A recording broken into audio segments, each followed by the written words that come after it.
আল্লাহ আল্লাহ একটা মেয়ে পটাই দাও আল্লাহ, আল্লাহ পাশেরটা পটাই দাও আল্লাহ, আল্লাহ হেবি সুন্দর পাশেরটা, আল্লাহ কালোটা পটাই দাও আল্লাহ, আল্লাহ গোলাপিটা পটাই দাও আল্লাহ হেবি সুন্দর পটাই দাও।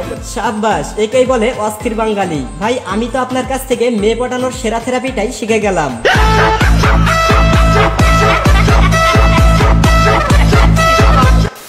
ওরে টিকটক, এইটা তুই কি করলি? টিকটকের ভিডিও বানাতে গিয়ে এখন রাস্তার কুকুররাও টিকটকারদের হাত থেকে রেহাই পাচ্ছে না।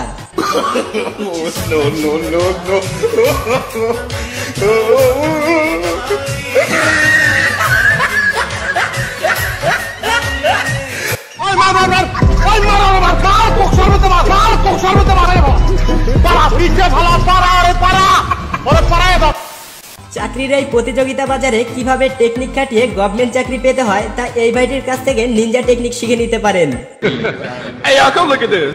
বাবা, ও বাবা, ঈদে নামাজ পড়ে আসার সময় হাতে 100 টাকা তুমিই দিতা, অবশেষে তুমিও চইলা গেলা। यही नहीं, अभी और सुनिए। সবার আগে আমি আমার আম্মা জানলে চিনি, সালাম তারে আম্মা জানলে করিয়াছেন চিনি, আম্মা জান ছাড়া জীবন। ও সেলিব্রিটি হয়ে গেছে। ওরে ভাই, তোমার চাকরি তো কনফার্ম হয়ে গিয়েছে। কিরে ভাই, এটা কার গাড়ি? এত সুন্দর মডিফাই করে সব ইমোজি লাগিয়েছে। চাবি চাহিয়া লজ্জা দিবেন না, আবে হালার সাইডে চাপ, নজর সামলাও। শাবাশ, এই না হলে অস্থির বাঙালি।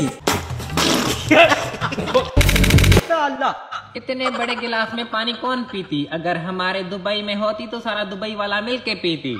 अरे काना दलाल साहब, ये गिलास नहीं। खबीज का बच्चा, मेरा नाम खाना दलाल नहीं, मेरा नाम शेख होती। কখনো কার সাথে এমন কাজ করো না যে মেয়েটার ভাত খেতে বসে কান্না করতে হয়। আমি মানছি আমার ভুল হয়েছে, আমি তো সরি বলেছি। আমি তো ছোট একটু ভুল করেছি, তার জন্য আমাকে এতবার শাস্তি দেবে। আব্বে কে রে আমার বান্ধবীকে এত বড় ছ্যাঁকা দিয়েছে? আমার বান্ধবী এখন খেতে বসেও কান্না করছে।